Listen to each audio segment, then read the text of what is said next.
ने दुर्लभ पाया, कोटि जन्म जब भटका खाया। कोटि जन्म, एक आध जन्म नहीं, इंसान का जन्म कोटि जन्मों के बाद मिला है। और वो क्यों मिला कि हम दुनियादारी के काम नहीं, वो तो करके देख लिए, लेकिन याद हमें नहीं है। याद किसी को कुछ नहीं है। वो अगर याद हो तो इंसान अपने कर्म बिगाड़ेगा नहीं कोई भी। उसको ये भी पता नहीं है तेरी मौत कब हो जानी है।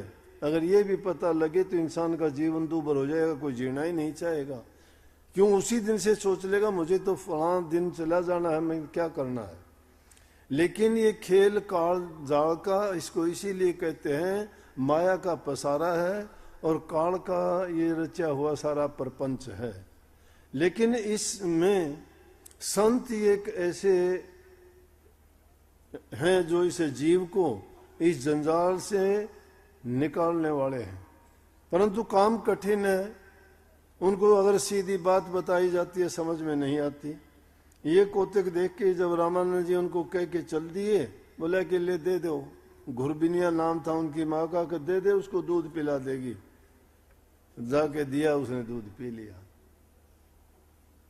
दूध पी लेने के बाद गुरु रामानंद जी के ही शिष्य हुए वो, और इतने बड़े संत शिरोमणि कहा जाता है कि सब लोग ऊंचे से ऊंचे राजा महाराजा, बड़े धनी लोग, सब उनको आगे मत्था टेकते थे और सबके साथ बड़े प्यार से, बड़े शांति से, शालीनता से अच्छा बर्ताव करते, उनको मीठा बोलते, और उस अच्छे व्यवहार में ही उनको सब कुछ मिल जाता है।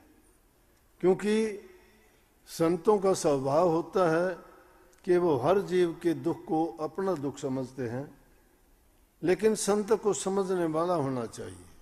सच्ची लगन जब होती है तो संत उसके हृदय के कपाट खोल देते हैं। अपनी प्रयास और अपनी मेहनत काम इतनी नहीं देती जितनी गुरु की कृपा और दया काम करती है।